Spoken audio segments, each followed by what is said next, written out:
الحمدللہ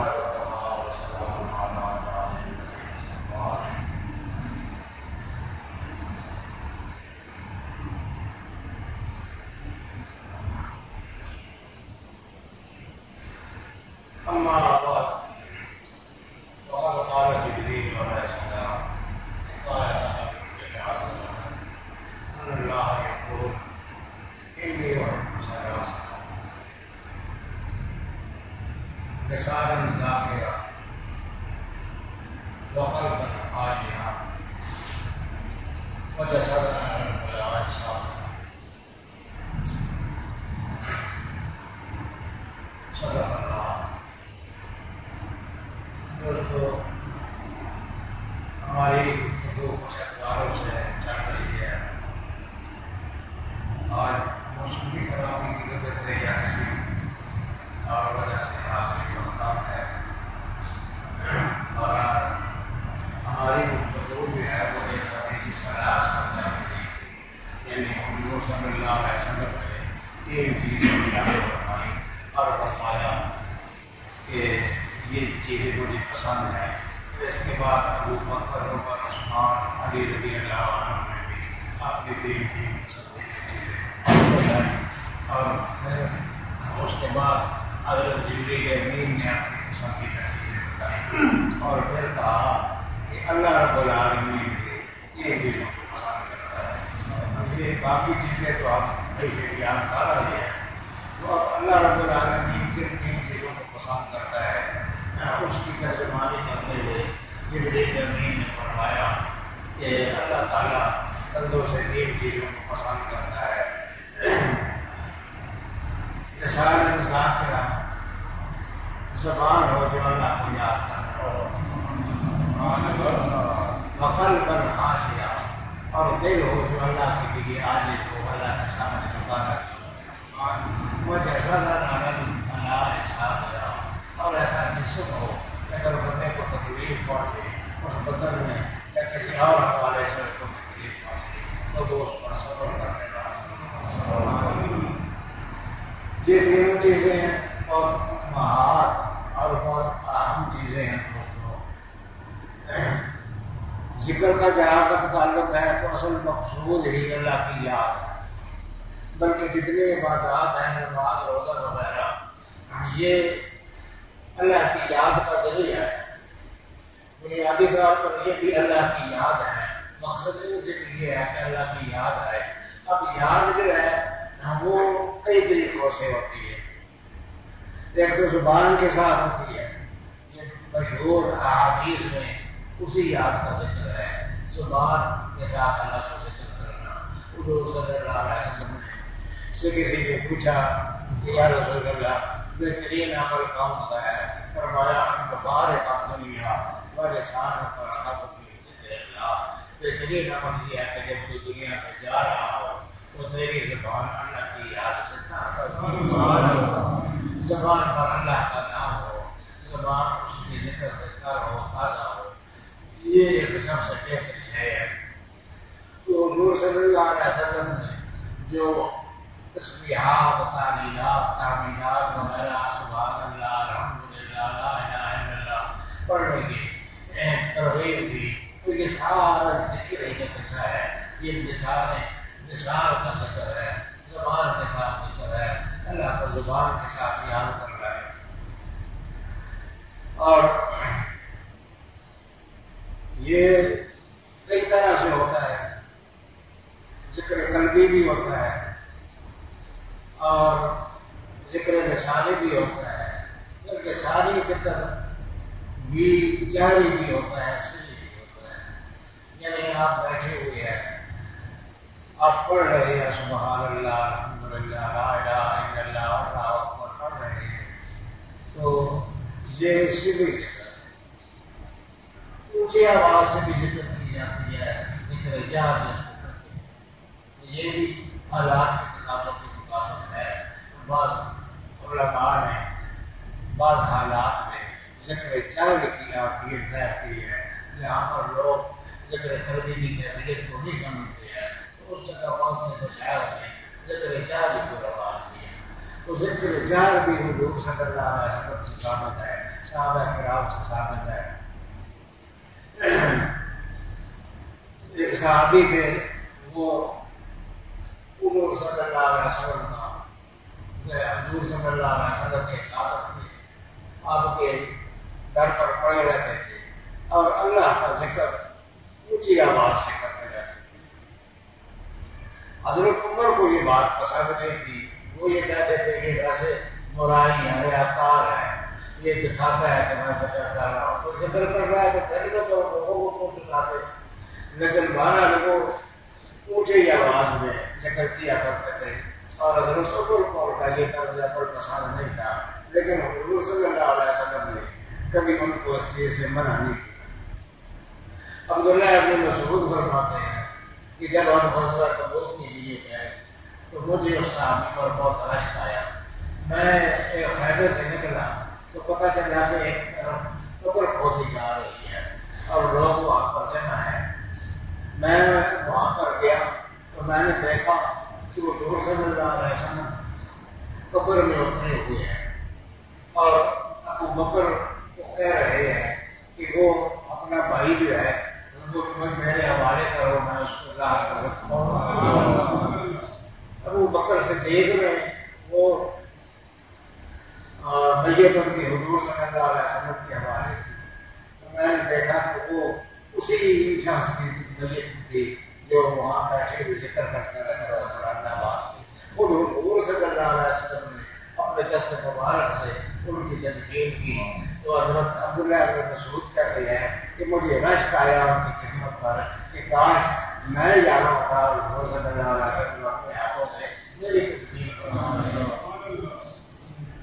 تو ذکر چار بھی زبان کے ساتھ ہوتا ہے، ذکر سری بھی زبان کے ساتھ ہوتا ہے،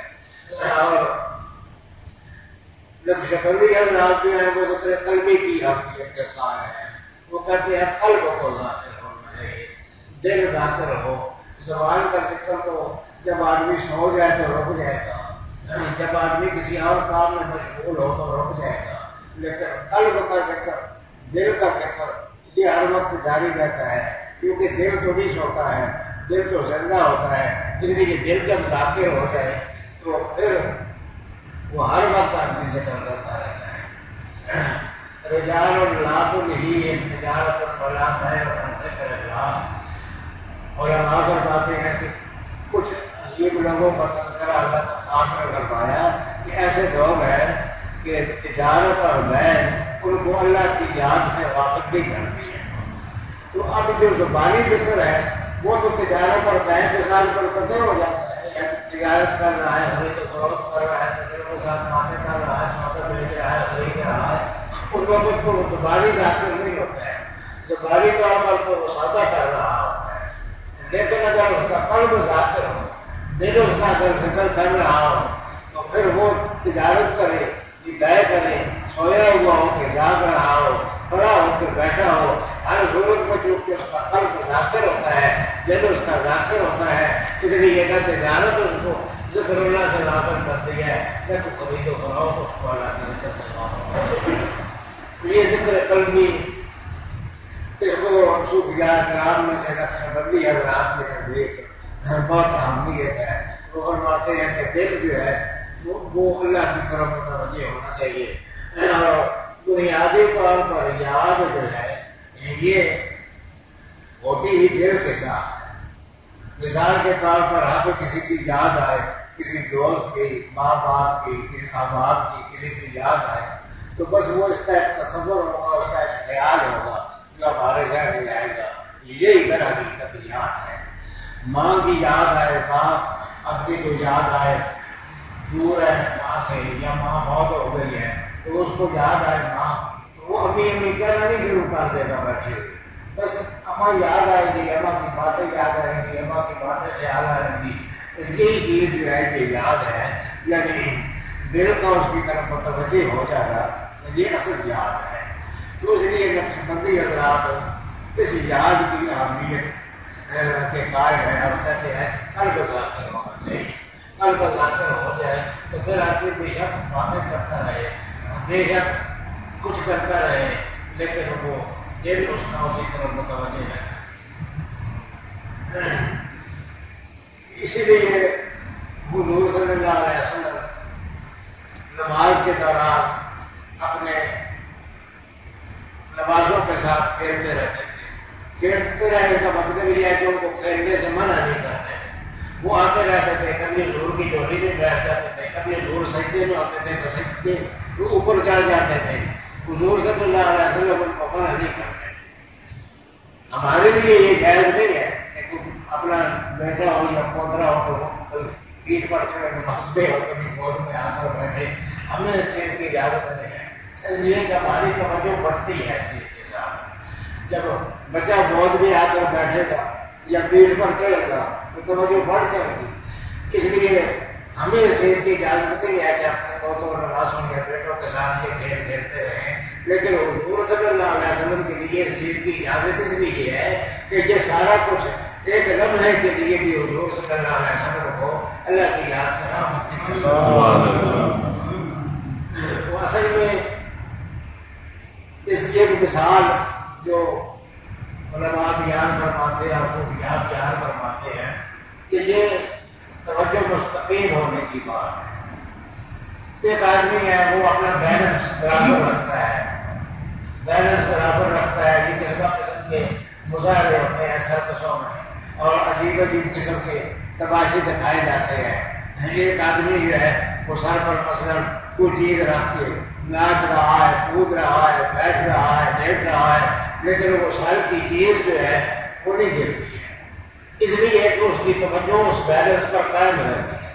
وہ باتیں بھی کرتا رہتا ہے، ہنستا کھیلتا بھی رہتا ہے، لوگوں کے ساتھ مذاق بھی کرتا رہتا ہے، لیکن توجہ اس کی اس بیلنس پر ہوتی ہے، وہ بیلنس میں فرق نہیں آنے دیتا ہے، اس لیے وہ چیز نہیں گرتی ہے۔ جس چیز کا بھی جو بھی وہ بیلنس قائم کرنا چاہتا ہے، بیلنس سے مختلف ذرائع ہے، لیکن بہرحال وہ بیلنس اس کا چونکہ قائم رہتا ہے، اس لیے اچھلنا کودنا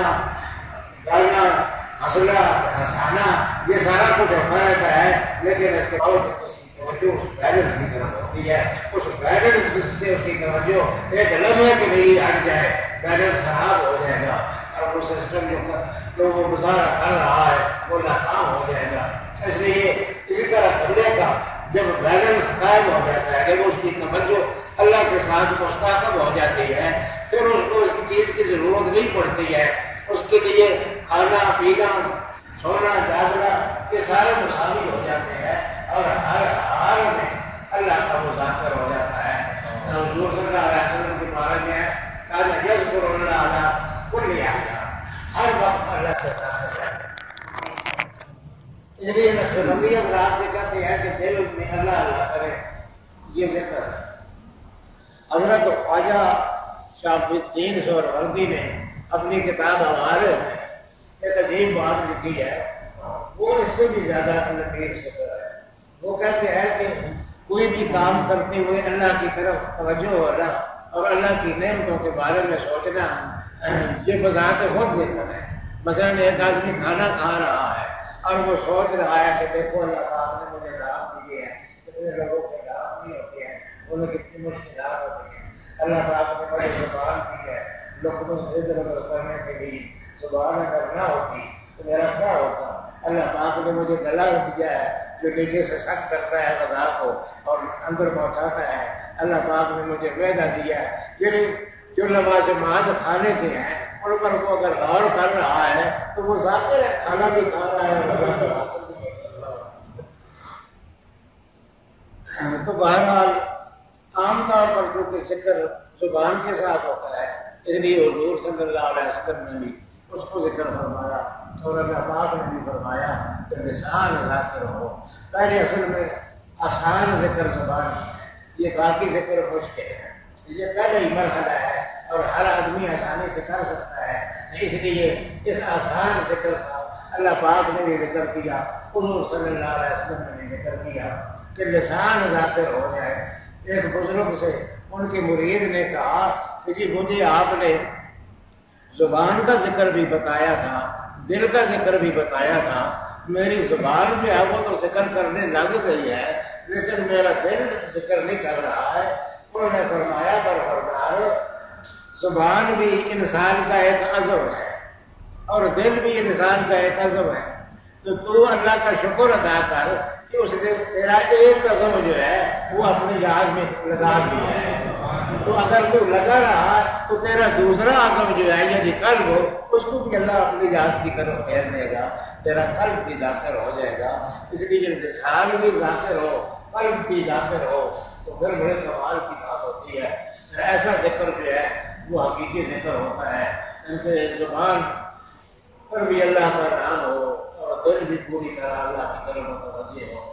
دل اللہ کی طرف متوجہ نہ ہو اور زبان پر سبحان اللہ اور الحمدللہ جاری بھی ہو، اس کی کوئی اتنی اہمیت نہیں ہوتی ہے۔ بر زبان تسبیح، مولانا روم فرماتے ہیں بر زبان تسبیح در دل گاؤ ہر، ای چنی تسبیح پیدار بس، بر زبان تسبیح، زبان پر تو تسبیح ہو، سبحان اللہ پیدا ہو، اور در دل گاؤ ہر، اور دل میں مویشی آدمی کے بڑے ہوئے ہو، مویشی اندر اس میں رکھے ہیں، مال ہے، مال دل میں بڑا ہو اور چیزیں دل میں بڑی ہوں، در دل گاؤ ہر، یہ جو بھی تسبیح کہہ دارت اثر، اس طرح کی تسبیح بنا کیا اثر کرے گی کہ تسبیح تو پھیرتا رہے آدمی اور زبان سے کچھ کہتا بھی رہے لیکن دل آدمی کا دنیا میں رکھتا ہوا ہو۔ دل کو اللہ کی طرف متوجہ کرنا یہ اصل شے ہے۔ حضرت غوث اعظم رحمۃ اللہ علیہ کے بارے میں، شیخ عبد القادر جیلانی کے بارے میں یہ ہے کہ ان کو ایک دفعہ اطلاع آئی کہ جی آپ کا وہ جہاز جو تجارتی جہاز تھا، حضرت شیخ تجارت کا بھی کام کرتے تھے، وہاں وظیفہ بھی کرتے تھے، تو کسی نے کہا جی کہ آپ کا وہ تجارتی جہاز جو ہے وہ ڈوب گیا ہے اور وہ بہت بڑا جو سامان تجارت کا لے کر جا رہا تھا وہ غرق ہو گیا۔ فرمایا الحمدللہ۔ پھر اطلاع آئی، ان زمانوں کو اطلاع کی آسانی نہیں تھی، آج کی طرح موبائل نہیں تھے، پھر کچھ دنوں بعد اطلاع آئی تھی کہ وہ بچ گیا ہے، ڈوبا نہیں گیا، وہ بغور میں گھیر تو کیا تھا مگر اللہ کے فضل سے بچ گیا ہے، جہاز صحیح سلامت کنارے پر اتر گیا ہے۔ تو حضرت غوث اعظم نے پھر کہا الحمدللہ۔ تو کسی نے کہا جی کہ جب ڈوبنے کی اطلاع آئی تھی تب بھی آپ نے الحمدللہ کہا اور جب اس کے بچنے کی اطلاع آئی تب بھی آپ نے الحمدللہ کہا، یہ عجیب سی بات ہے۔ فرمایا اصل بات یہ ہے کہ میں نے الحمدللہ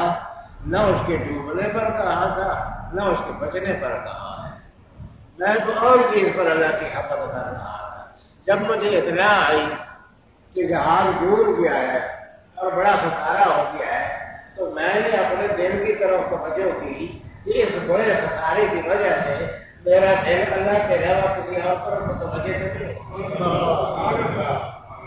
تو میں نے اپنے قلب کا تجزیہ کیا، مجھے معلوم ہوا کہ نہیں میرے دل پر اس چیز کا کوئی اثر نہیں پڑا ہے۔ میں نے کہا الحمدللہ، اللہ پاک نے مجھے ایسی توجہ نصیب فرمائی ہے کہ یہ خسارے نہیں ہوتے ہیں۔ پھر جب یہ اطلاع آئی کہ وہ بچ گیا ہے تو پھر میں دل کی طرف متوجہ ہوا تاکہ میں دیکھوں کہ میرے دل میں اس خوشی کی وجہ سے کوئی اللہ سے محبت تو پیدا نہیں ہو گئی، معلوم ہوا کہ نہیں میرا قلب اس حالت میں بھی ذاکر تھا، اس کی طرف متوجہ تھا۔ پھر میں نے الحمدللہ کہا کہ دونوں حالتوں میں میرا دل اللہ کی طرف متوجہ تھا۔ تو دل کا اللہ کی طرف متوجہ ہو جانا یہ بہت بڑی شے ہے، اور یہ لسان کے ساتھ ذکر گویا اس کی تمہید ہے، اس کا آغاز ہے، یہ رفتہ رفتہ ترقی کرتا جاتا ہے، پھر لسان ذاکر ہوتی ہے، لسان اللہ کرتا ہے، قلب بھی ذاکر ہو جاتا ہے، اور پھر وہ ہر وقت وہ جو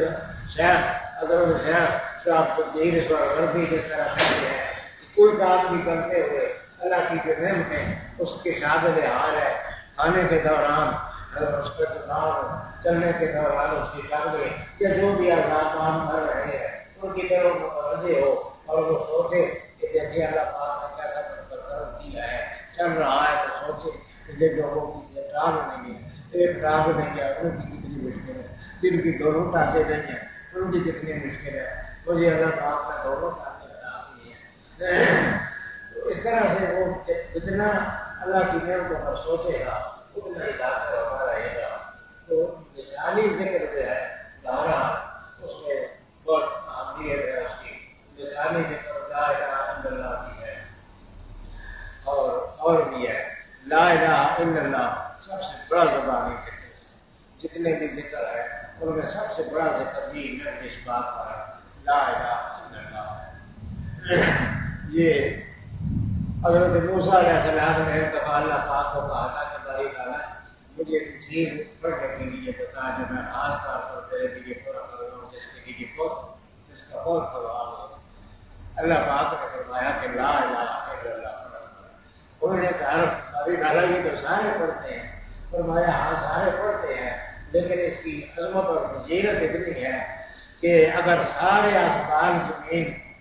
ترازو کے ایک پلڑے پر رکھے جائیں اور دوسرے پر لا الہ الا اللہ رکھا جائے تو لا الہ الا اللہ بھاری ہو جائے گا۔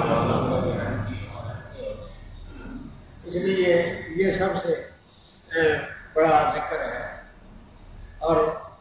وہی بات ہے کہ جب دل اس کے ساتھ موافقت کر رہا ہو تو پھر تو لا الہ الا اللہ بڑے کمال کا ہوتا ہے۔ لیکن لا الہ الا اللہ اپنی زبان سے تو لا الہ الا اللہ کہہ رہا ہو، لیکن دل اس کا اپنی خواہشات میں پھنسا ہو تو لا الہ الا اللہ درست نہیں۔ اللہ پاک نے فرمایا اور ایت من اتخذ الہہ ہوا، اے نبی دیکھا آپ نے اس شخص کو جس نے اپنی خواہشات کو اپنا خدا بنا لیا۔ تو خواہشات کو خدا اس معنی میں تو کوئی نہیں بناتا ہے کہ خواہشات کو سامنے رکھے اور ان کے سامنے سجدے کرے، ایسا نہیں ہوتا ہے۔ لیکن ہوتا یہ ہے کہ ایک خواہش ہے اس کی اور ایک اللہ کا حکم ہے۔ جب اس کی خواہش اور اللہ کے حکم کا آپس میں تعارض واقع ہو تو وہ اپنی خواہش کو پورا کرے اور اللہ کے حکم کو نہ پورا کرے۔ اللہ پاک کہے کہ نماز پڑھنی ہے اور خواہش یہ کہے کہ نہیں پڑھنی، چھوڑو نماز پڑھنے کو، اس وقت میں اگر اس نے اللہ کا حکم نہ مانا بلکہ خواہش کا حکم مانا، اس نے پھر لا الہ الا اللہ کہنے کے باوجود اللہ کو اپنا حقیقی الہ نہیں مانا ہے۔ اللہ کا حکم کہ صبح اٹھ کر نماز پڑھو اور یہ اٹھ کر صبح نماز کے لیے نہیں اٹھا تو اس نے اپنی خواہش اپنی نیند کو ترجیح دی اللہ کے حکم سے۔ اس نے در حقیقت اللہ کو اپنی الہ نہیں مانا ہے بلکہ اپنی خواہش کو اپنا الہ بنا لیا ہے۔ اس لیے لا الہ الا اللہ اسی وقت صحیح ہوتا ہے جب کہ آدمی کا دل جو ہے وہ اس کے ساتھ پوری طرح موافقت کر رہا ہو۔ صوفیاء تو کہتے ہیں کہ لا الہ الا اللہ سے نفی باسوات، صرف معبود ہی کی نفی نہیں، یعنی کوئی شے جو ہے لا الہ الا اللہ کا مقصد وہ یہ کہتے ہیں کہ الہ وہ ہے جو مقصود ہے، الہ وہ ہے جو معبود ہے، الہ وہ ہے جو مشہود ہے، اللہ پاک ہے۔ اب وہ جب نفی کرتا ہے تو وہ ہر شے کی نفی کرتا ہے، مطلب یہ ہے کہ لا الہ الا اللہ یعنی لا مقصود الا اللہ، اللہ کے علاوہ کوئی شے مقصود نہیں، لا معبود الا اللہ، اللہ کے علاوہ کوئی معبود نہیں ہے، لا مقصود الا اللہ، لا مشہود الا اللہ، اللہ کے علاوہ کوئی شے مشہود نہیں ہے، لا موجود الا اللہ، اللہ کے علاوہ کوئی شے موجود ہی نہیں ہے۔ سبحان اللہ۔ بیچ میں بات آ گئی ہے تو یہ بھی آپ کو بتا دوں کہ ایک نظریہ وحدت الوجود اور وحدت الشہود یہ پرانا صوفیاء میں چلا آتا ہے۔ حضرت امام ربانی مجدد النظامی وحدت الشہود کے قائل ہیں، جبکہ باقی صوفیاء کی اکثریت وحدت الوجود کی قائل ہے۔ وحدت الوجود والوں کا کہنا یہ ہے کہ یہ ساری کائنات جو ہے یہ اللہ کی تجلیات کا عکس ہے، اس کا اپنا وجود کوئی نہیں ہے، یہ اللہ ہی کی تجلیات کی مختلف شکلیں ہیں، کوئی وجود کائنات کا نہیں ہے، اللہ ہی کی تجلی ہے۔ وہ تجلی جو ہے وہ کبھی انسان کی شکل میں نمودار ہوئی، کسی جگہ درخت کی شکل میں نمودار ہو گئی، کسی جگہ پھول کی شکل میں نمودار ہو گئی۔ یہ ساری چیزیں بظاہر مختلف نظر آتی ہیں، در حقیقت اللہ کی تجلیات ہے جو مختلف شکلوں میں پائی جاتی ہیں۔ مثال کے طور پر وہ یہ کہتے ہیں کہ مثلاً سمندر ہے، سمندر میں موج ہوتی ہے، سمندر میں لہر ہوتی ہے، سمندر میں جہاز ہوتی ہے، یہ ساری علیحدہ علیحدہ چیزیں ہیں، ان کے اپنے اپنے نام ہیں، لیکن حقیقت ان کی کوئی نہیں ہے، حقیقت ان کی کوئی باہر ہی ہے۔ یہ باہر کی مختلف تجلیات ہے، باہر ہی کی مختلف صورتیں ہیں۔ باہر ایک شکل اختیار کرتا ہے تو وہ موج ہو جاتی ہے، باہر ایک شکل اختیار کرتا ہے تو وہ لہر ہو جاتی ہے، باہر ایک اور شکل اختیار کرتا ہے تو وہ جہاز ہو جاتی ہے۔ یہ سارے مظاہر ہیں، مختلف صورتیں ہیں، اور ساری چیز ان کی بنیادی اصل ایک ہی ہے، یعنی باہر ہے۔ اسی طرح اللہ پاک ایک باہر وجود ہے، وجود کا ایک دریا ہے، اور اسی وجود کے دریا سے یہ مختلف لہریں نکلتی ہیں، وہ ان کی مثال اس طرح سے بیان کرتی ہیں۔ اگر مجدد صاحب فرماتے ہیں کہ ایسا نہیں ہے، یہ ان لوگوں کو مشاہدے کی غلطی لگی ہے، جنہوں نے بھی یہ بات کہی ہے ان کو مشاہدے کی غلطی لگی ہے۔ اصل میں ہوتا یہ ہے کہ سالک جب ایسے مقام ایک ایسے مقام پر جاتا ہے کہ اس مقام پر پہنچ کے اللہ کی تجلی اس پر اتنی پڑتی ہے، اللہ کا نور اس پر اتنا پڑتا ہے کہ اس نور کی وجہ سے، اللہ کے نور کے علاوہ اس کے غلبے کی وجہ سے اس کو اللہ کے نور کے علاوہ کوئی شے نظر ہی نہیں آتی، تو وہ یہ سمجھتا ہے کہ اللہ کے سوا کوئی چیز موجود نہیں ہے۔ جس طرح سے سورج جب طلوع ہوتا ہے تو کوئی ستارہ نظر نہیں آتا، ستارے سارے غائب ہو جاتے ہیں وہ سورج کی تیز روشنی کی وجہ سے، لیکن یہ نہیں کہ ستاروں کا وجود ختم ہو جاتا ہے، ستارے تو اپنی جگہ پر موجود رہتے ہیں لیکن سورج کی تیز روشنی کی وجہ سے نظر نہیں آ رہے ہوتے ہیں۔ اس لیے وہ سالک پر جب اللہ کی تجلیات کی روشنی پڑتی ہے تو وہ روشنی اتنی غالب ہوتی ہے کہ اس کی وجہ سے ساری کائنات اس کی نظروں سے اوجھل ہو جاتی ہے، اور وہ یہ سمجھتا ہے کہ کائنات کا وجود ہی کوئی نہیں ہے، صرف اللہ کا وجود ہے۔ اللہ کے ہوتا یہ نہیں ہے، ہوتا یہ ہے کہ اللہ کی تجلیات کے غلبے کی وجہ سے اسے باقی کائنات نظر نہیں آ رہی ہوتی ہے، تو نظر نہ آنے کی وجہ سے وہ یہ سمجھ لیتا ہے کہ اس کا وجود نہیں ہے۔ اللہ کے وجود کیسے نہیں ہے؟ ایک خالق ہے، ایک مخلوق ہے، ایک عابد ہے، دوسرا معبود ہے، ایک بندہ ہے، دوسرا الہ ہے، یہ کیسے ہو سکتی ہے؟ ناممکن بات ہے۔ اس لیے حقیقتاً یہ وحدت الشہود ہوتی ہے، یعنی نظر آنے والوں کو مشاہدے میں وحدت نظر آتی ہے، حقیقت میں وحدت نہیں ہوتی۔ تو بہرحال یہ تو کوئی اور باتیں جان نکلی ہیں، تصور کی مشکل باتوں کی اتحاد میں، بہرحال لسان ذاکر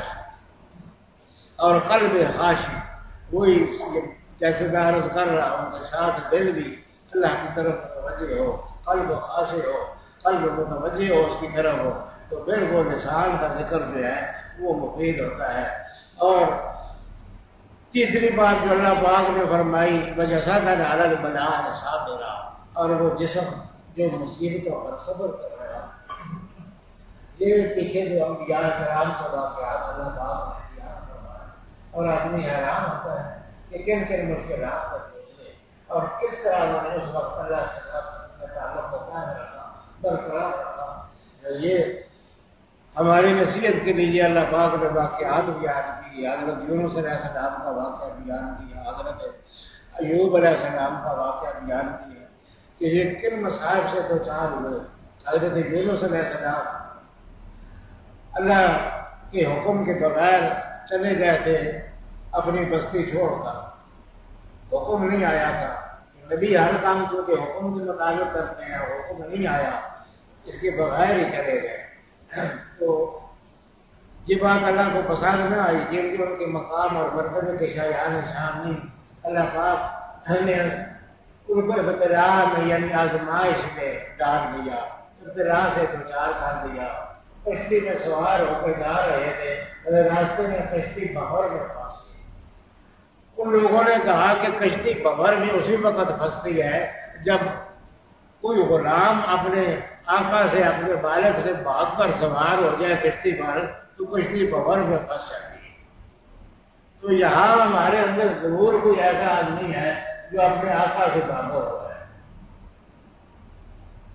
اب پتہ نہیں تھا، کوئی ایسا آدمی نظر نہیں آتا تھا، وضاقت کے اعتبار سے تو یوسف علیہ السلام کی چونکہ اللہ کے پیغمبر تھے اور ان کی تو وسیع ہونا ہے، قدرتی بات ہے، سارے انبیاء وسیع ہوئے ہیں، ان میں تو کوئی امکان ہی نہیں تھا کہ غلاموں والی وضاقت ہو، اور بھی کوئی ایسا آدمی نظر نہیں آ رہا تھا۔ آخر فیصلہ ہوا کہ قرآن نازل کی جائے، پتہ تو نہیں ہے کہ کون ہے، مسجد کے دانت پر رکھ دے اس کو ڈال دو، سمندر میں اٹھا کر پھینک دو تاکہ باقی لوگ بچ جائیں، یہ کہ جو بھاگا ہوا غلام ہے اس کو سمندر میں پھینکا ہے۔ قرآن نازل ہوئی، قرآن یوسف یونس علیہ السلام کے نام میں کہا کہ ہاں ٹھیک ہے، میں ہی اپنے رب سے بھاگا ہوا غلام، مطلب یہ ہے کہ اللہ کی اجازت کے بغیر میں آ گیا ہوں، اپنے رب سے بھاگا ہوا غلام ہوں، میں ہی ہوں۔ بارہ ان لوگوں کو یقین نہ آیا کہ ایسا وسیع شخص بھی ہو سکتا ہے، دوبارہ قرآن اندازی ہوئی، تیسری بار قرآن اندازی ہوئی، ہر دفعہ قرآن یونس علیہ السلام اس لیے ان کو اٹھایا اور سب کے میل ملا کے ان کو سمندر میں پھینک دیا۔ اب سمندر اور وہ بھور اس میں آیا ہوا، اس بھور میں یہ گئے، ایک مچھلی میں نکل گئی اور مچھلی ان کے ڈگی ہوئے، وہ بڑی مچھلی تھی، کوئی جس طرح یہ مچھلیاں ہوتی ہیں بڑی بڑی، اس نے نگل لیا اور ان کو لیے وہ پانی کی گہرائی میں جا کے قرار پکڑا اس کو۔ تو وہاں جہاں یعنی مسائل کی انتہا ہے، آدمی پھنسا ہوا ہے، ادھر پیچھے سے مشکلات سے دو چار آگے، سمندر میں مشکلات سے دو چار آگے، مچھلی نے نگل لیا، وہ سمندر کی گہرائی میں اس سے نکلنے کی کوئی صورت کوئی نہیں ہے۔ لیکن اس وقت بھی انہوں نے اپنے اللہ کے ساتھ تعلق کا مظاہرہ وہاں مچھلی کے پیڑ سے بنادا پھر ظلمات لا الہ الا سبحانک انی کنت من الظالمین، وہ اندھیروں میں پکارا اس نے اپنے رب کو اور کہا لا الہ الا میرے رب تیرے سوا کوئی معبود نہیں، سبحانک تو پاک ہے ہر لحاظ سے، تیرا ہر فیصلہ درست، تیرا ہر حکم درست، تیرا ہر قضا درست، انی کنت من الظالمین میں غلط کار ہوں، مجھ سے غلطی ہوئی ہے، معافی کا قاصدار ہوں۔ اس وقت بھی ان گہرائیوں میں، ان مشکلات کی انتہاؤں میں انہوں نے اپنے رب کو یاد کیا، فنادا فی الظلمات لا الہ